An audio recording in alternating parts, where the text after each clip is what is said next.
Is daar enige stappe wat geneem kan word om onafhanklike of gemeenskapsskole meer te ondersteun?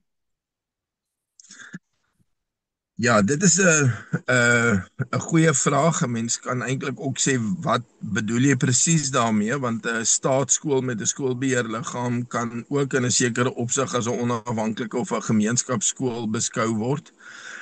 Maar ek dink veral met Bella, soos wat hy nou besig is om te ontvou, word dit duideliker dat ons goed soos privaat skole, die woord bestaan amptelik nie, maar dit is maar waarvan ons praat. Private skole, skole wat deur of 'n kerk of 'n vereniging van ouers of 'n beweging soos die BCVO wat daardeur bedryf word om dit te ondersteun of daardeur te werk. Nou, jy kan natuurlik aansoek doen in Suid-Afrika vir subsidie vir 'n onafhanklike skool. Die vraag is of dit nie dalk die doel gaan, of jy nie die doel gaan mis deur dit te doen nie, want dan het die staat maar nog altyd daai seggenskap. Aan die ander kant is daar ook ietsie wat sê, jy is 12 jaar op skool, maar jy gaan sê 40, 50 jaar, dalk selfs langer in die beroepslewe wees. Natuurlik kan jy, skool is eintlik baie duur. Dis eintlik waarop dit neerkom. Skool is 'n duur item. Die ouers alleen kan skool net bekostig as hulle regtig baie ryk is. As jy nou hierdie Michael House en daai soort van skole waar jy sommer 2-3 keer 'n universiteitse klasgelde betaal om 'n jaar op skool te wees daarso, dan is die skole ekonomiese saak. Dis nou maar wat 'n plek soos Kurou ook gedoen het. Sê daar soveel persent mense in Suid-Afrika wat goeie onderwys gaan soek, wat nie tevrede is met die staat se onderwys nie, en wat die geld het om daarvoor te betaal, en jy maak daarvan 'n besigheid. Ongelukkig, as jy die hele volk in gedagte het, dan moet jy weet, daar is 'n klomp mense wat nie soveel geld kan betaal nie.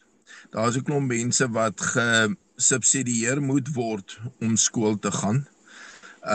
Normaalweg neem die staat daai rol op. Die staat sê, goed, ek sal instaan vir die ekstra koste wat die ouers nie kan betaal nie. Maar wat nou as jy nie die staat se hulp wil hê nie? En dit is waar die onderwys eintlik 'n hele gemeenskapsaksie moet wees. Mense wat nie meer kinders op skool het nie, sal moet besef, hulle moet ook bydra. Nou, dis baie maniere om by te dra. Geld is natuurlik een. Om te help as personeel, dit is ook 'n manier. Ek wil nou vir jou sê wat gebeur by die meeste CVO skole en ander onafhanklike skole. Daai verskil tussen die koste, tussen die werklike koste van onderwys en die koste wat betaal word deur die onderwysers gedra.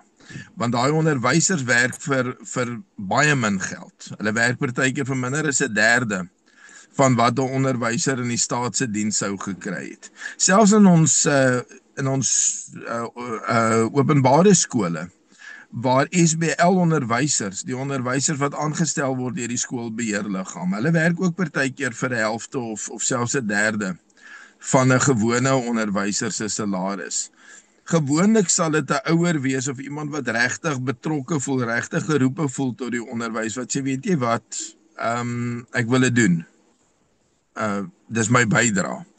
En dis eintlik daai mense, ek wil sê, dis die onbesonge helde van die onderwys. Is daai mense wat sê, ek is nie so ernstig oor wat die ekonomiese waarde van my kwalifikasie en my vernuf as onderwyser regtig is nie. Ek het 'n roeping. Ek wil kinders help opvoed.